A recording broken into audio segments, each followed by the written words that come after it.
We are in Kirkland's Home Furnishings.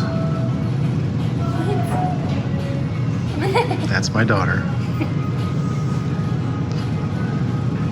My wife is somewhere within this hell currently. Easily, I can be in here 2 hours.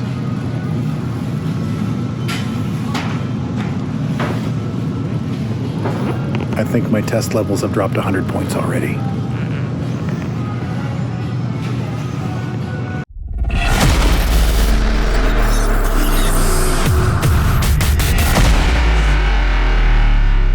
Hello everybody out in the YouTube universe. I'm Rob Goodwin, this is Ketogenic Bodybuilding, and welcome to another Carnivore update. If you're not already sick of Carnivore updates, I have yet another Carnivore update, and this is, hell, I've lost track now. It's over 3 weeks that I've been doing it nearly 100%, and I always say nearly because you always got that one purist out there, or 5, that tell you if you're eating anything but freaking raw sheep's liver and water, you're not carnivore, so whatever. But as far as I'm concerned, I've taken it up to what I would call nearly 100% carnivore. I'm eating, just to recap, I'm eating nothing but meat and eggs, and seafood qualifies as meat, obviously, and water, black coffee. I will have the occasional protein shake, but I can tell you I've reduced those dramatically. Some days not having a single one, some days just having one. And really that's about it. And like I mentioned in the last update, it really hasn't been difficult at all for me.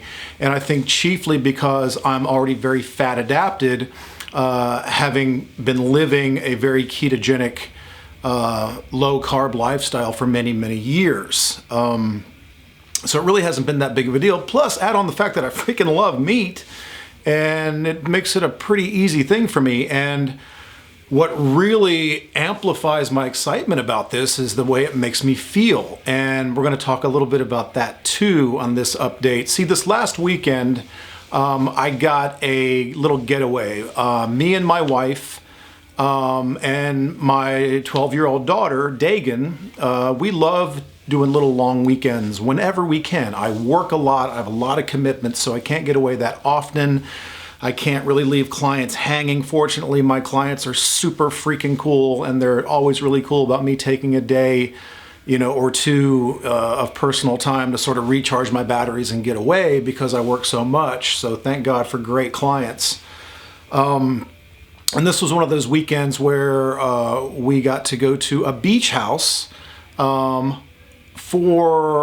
essentially we drove down on a Thursday, and then we were there Friday, Thursday night. Takes about 4.5 hours to get there. So we're there Thursday night, all day Friday, all day Saturday, and we came back on Sunday. Now, I know what you're thinking. It's the beach it's actually South Carolina is where we went. So we didn't really spend any time on the beach. We spent a brief little chunk of time walking onto the beach just to kind of say hello to the ocean, check out the view. But it was really chilly and really freaking windy, so we sort of tapped out on that really quick and went back to the house. So really the weekend was just being away and being with family. And if you don't know this about me, I hold, my family time is a very, very precious thing to me. So when I'm not in the gym and around all the chaos of this life and doing all the things I do with the training and the coaching and the videos and all that stuff, I'm usually just hiding at home with my family because that's really where I would prefer to be. And our favorite thing to do when we get away is to go camping. We do very primitive camping. Tent camping, everything over an open flame, that sort of thing. So we'll be doing a lot of that throughout the year too. But this beach trip was just a great opportunity just to get away, change of scenery, recharge the batteries a little bit. All we really did was lay around the house, cook, and we did some shopping. My wife enjoys that, and I just enjoyed being with them, and it was just a way to escape the chaos. So that's really all we did. So why am I telling you all this? Because I was sticking to the carnivore diet pretty much throughout the weekend, and we documented a little bit of it. I'll be throwing some little splashes of video in here that are kind of fun, that I kind of took without warning anybody, hoping not to get in trouble for that. But it really, to be quite honest with you, it was terribly easy to do. Valentine's Day was that Friday that we were there, so it was nice to be away with family on Valentine's Day. And Valentine's Day in and of itself was just a simple day where we were out doing some shopping, doing a little sightseeing, just being out and about, screwing around, just doing whatever we wanted to do.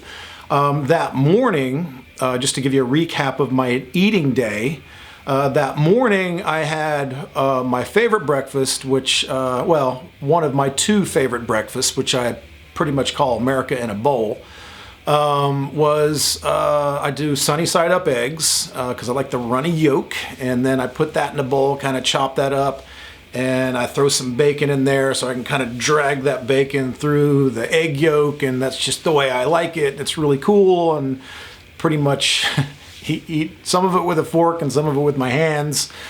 And then my wife makes fun of me for getting crap all stuck in my beard. But that was breakfast. And so I think I did 4 sunny side up eggs. And I think I did either 6 or 8 slices of uncured nitrate-free bacon. We basically got the entire score, our cache of food for the weekend, from Aldi. And we got a little bit from this really nice fresh market that's in North Myrtle Beach that we love to go to as well. But we really scored well with Aldi. We got grass-fed steaks at a really good price. We got free-range organic eggs at a really good price. We got scallops. We got lobster tail. We got shrimp. I got some garlic infused ghee, clarified butter, which was freaking amazing to cook in. And so we really scored well there. And then I got another big grass-fed ribeye, and my wife and daughter got a grass-fed filet at the fresh market, and when we picked up a few things there. So when we were out shopping, so again, meal number 1 was just, for me, was bacon and eggs. I think that's what everybody had. And then meal number 2, we were out and about shopping. We really didn't get that hungry. And then when we kind of figured out that we were hungry, we were in this giant freaking outlet mall thing, which, you know, can be a little mind-numbing at times, but it wasn't bad. And the only thing in their little food court area thing was a Five Guys that I could eat from, that we could eat from. So we got the bacon cheeseburger in a bowl. They put in this little tin foil pan. All right, out shopping. Meal number 2. Bunless burgers at Five Guys. Happy Valentine's Day. We'll be back with meal number 3. First, we got to do some more shopping. She's killing me. And that's what we had. And it was fine. It was satisfying. And, you know, if you haven't noticed this on Carnivore, is the massive reduction in appetite. I notice it greatly. I don't get hungry nearly as much as even on strict keto. And so I usually find, you know, I went from eating like 5 or 6 meals a day on keto, and I'm only doing 3 or 4 now, and oftentimes 3 is fine.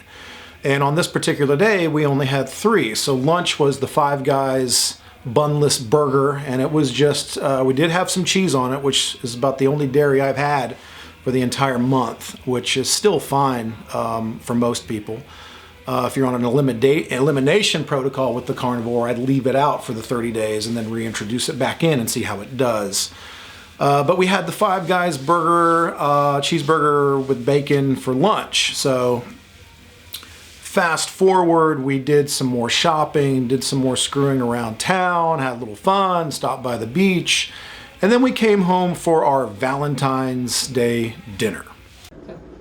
Okay, meal number 3, shopping is over. We've got Valentine's dinner, so we've got a grass-fed ribeye for moi, and we have 2 grass-fed fillets for my wife Nancy and my daughter Dagan. And to top it all off, we've got some gorgeous sauteed lobster tail that's sauteing in butter and garlic.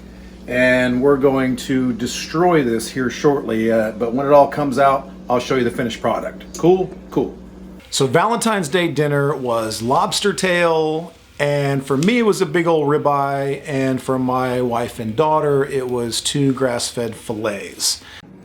Okay, we have the finished product. We've got big ribeye, lobster tail, my beautiful family. Say hi. Hi. Valentine's Day dinner, carnivore style. All good, man. This is so freaking hard. All right, we're gonna dig in now and enjoy this. Hope you guys are enjoying your night. More to come. And that was the day. Now, yes, we did indulge in some libations. We did have some adult beverages. Hell, it was Valentine's Day. And I warned you in the very first Carnivore Challenge video, if you look back a couple of videos, I told everybody, even when I issued the challenge, I told you, you can play it back, that I would be having a little bit of a cheat or a treat on Valentine's Day, because we do that every year. So part of that treat is my wife had a glass of really good organic wine, and I sampled a couple of whiskeys and bourbons that I picked up at a wine and liquor shop there at the beach, and enjoyed a couple small glasses of that for that evening. So essentially, you know, that's the day. You know, breakfast, lunch, dinner. I was completely satisfied, didn't really need to eat anymore, and showing you right there, you can go away on a little vacation, have some fun, and you don't need to go eat a bunch of shit. And nor did we have the desire to eat anything like that. So, okay. Now here, this is where it gets kind of good. Now, we did cheat. We picked out this, I think it was called a tuxedo layer cake thing at the Fresh Market, and they make these really decadent, you know, kind of bougie freaking desserts. I learned the word bougie from my daughter. I didn't know what that meant until just recently. Still don't really know what it means, but I think that fits the description of what this cake was. And so we got that cake. And speaking of my daughter, she is a fantastic little baker and a fantastic little cook at 12 years old, and she decided she was going to surprise us with a couple of little Valentine's Day treats that she was going to make from scratch, and got all the ingredients, and was going to be this cool surprise. What you making? Right now it looks like poo. Trying to figure out how to melt this chocolate. Would you like some poo? Okay, well, that's nice. This is Dagan making something sinful for dessert. It's poo-poo. So, onward. We ate a slice of the tuxedo layer cake, and it was good. I mean, I'm not going to say things don't taste good that aren't on Carnivore. Obviously they do. You know, I'm not an idiot. And then my daughter's little treat that she made us was shockingly good. It was, when you broke open this like candy shell, it had like this, I don't know, almost like a meringue, whipped meringue kind of a thing with like ripe raspberries. It was kick-ass. It was fantastic. But again, very sweet, very decadent. And this is where I thought this might happen, but I have to be honest with you, I was far more surprised at the outcome than I really even thought I would be. We've all had food hangovers. We've all binged on a particular night where we just went nuts and ate some things that we shouldn't be eating. And then the next morning, you have what I like to call a food hangover. I mean, do you experience this? I know I do. And for me, it's massive, nearly, I'll say instant inflammatory effect, but I literally woke up at 1 a.m. Well, first of all, I don't remember going to bed. My wife tells me that I passed out at some point on the sofa, rambling incoherently once I was in my sugar, full sugar coma. And then all I remember after that is waking up at 1 a.m. with the most overwhelming inflammatory sensation, tightness, achiness, headache, And I just felt freaking terrible. I mean, I did, and I was stunned at how bad I felt. I really felt like I was coming out of a situation where I'd been heavily drugged. And then not only that, but just feeling absolutely terrible, just physically a mess. Maybe the worst I've ever experienced in my life in terms of having that food hangover.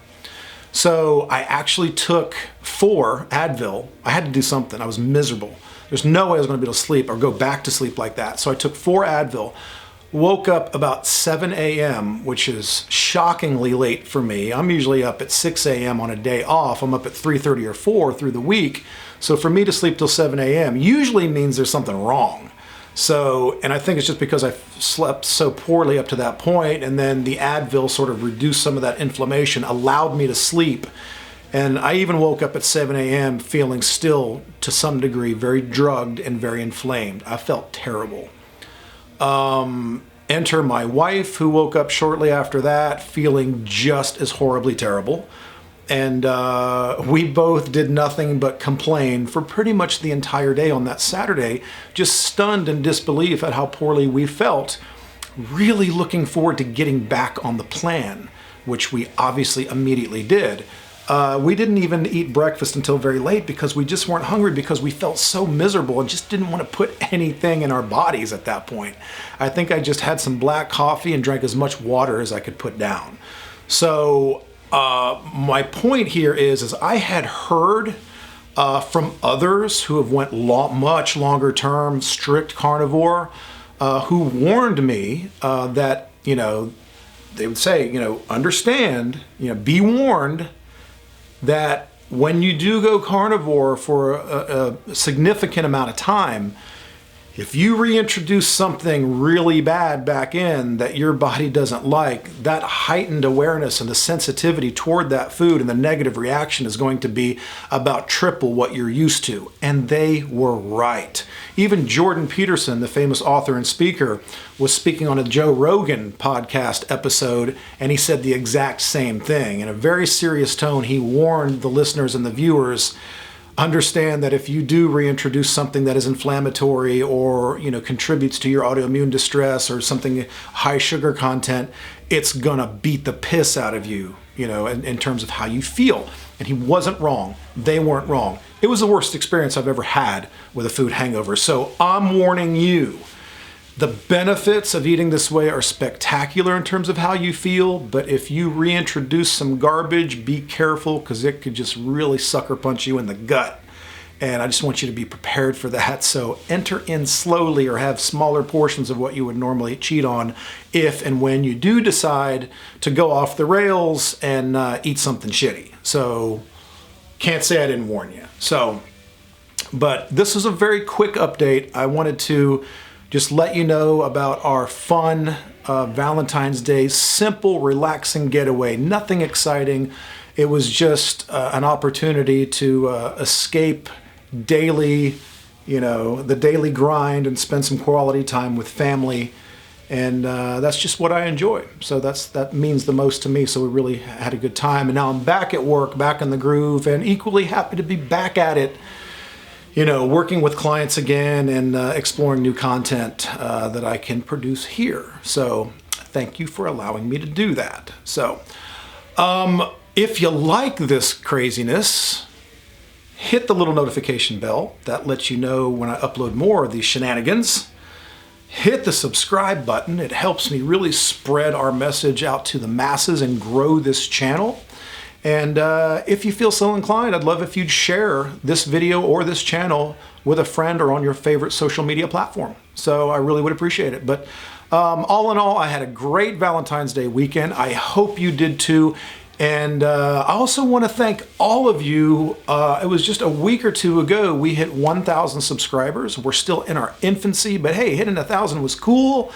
And we've grown even more since then. So I really, really appreciate you being a part of our growth and placing your faith in what I do and the content that I provide. So it really means a lot to me. It truly does. So thank you from the bottom of my heart. So we will keep pumping out more. So no more vacations or mini vacations scheduled till I think April. We got a cool camping trip coming definitely have the cameras rolling on that one, as we live very primally out in the middle of the woods with everything over an open flame in a tent with no electricity, living the dream out on the campsite, which is what we love to do. So until the next video, thanks for being here. Leave a comment. Check out our website, kgbodybuilding.com. Visit our very, very cool Facebook group. Our Facebook group is simply Ketogenic Bodybuilding. Do a little search for that, or look in the notes underneath this video. All the links are there. All the information's there. Anything you could ever want to know about what we do, coaching, blah, blah, blah, etc. It's there. So until next time, lift weight, eat steak, and enjoy your day.